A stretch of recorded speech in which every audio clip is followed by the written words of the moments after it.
Nun Gusti nu sifat Rahman nu maparin kanikmatan siang wengi teu itungan ka Gusti abdi mangiran.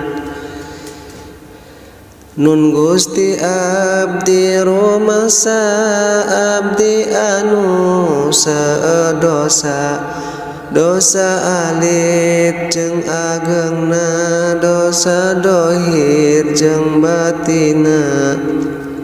Dosa abdi ka Gustina dosa ka ibu ramana dosa abdi ka guruna dosa ka para makhlukna.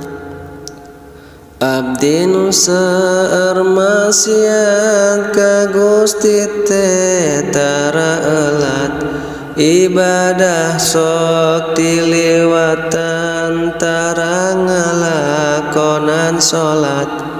Sim abdi nu kapoekan ku dunya teh banget pisan parentahan dijauhan maksiatna dilakonan. Sim abdi anu takabur kana nikmat Gusti kupur hirup teh eueuh kapaur teu sieun ku siksa kubur. Tapi Gusti anu Rahman abdi teras dipasihan abdi teras dipasihan nikmat anu seueur pisan. Tapi abdi teu syukuran ka nikmat nu dipasihan abdi malah kakufuran poho Gusti nu masihan.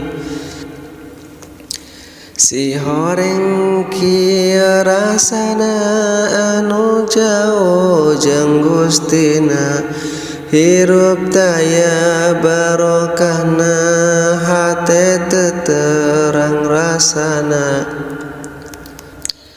Bingung mutaya hinggana susah dikahirupana bongan henteu migawena kana parentah Gustina.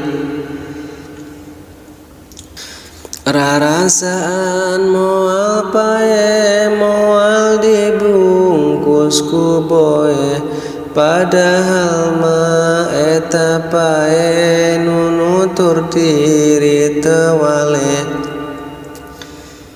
Tapi yakin kaulah Gusti lautan hampura nu maha welas asihna ka sadayana makhlukna.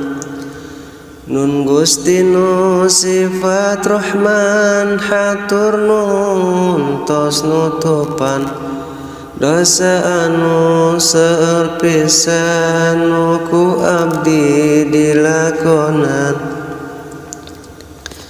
Nun Gusti nu sifat Rahman hatur nuhun tos masihan nikmat anu seueur pisan ka abdi taya.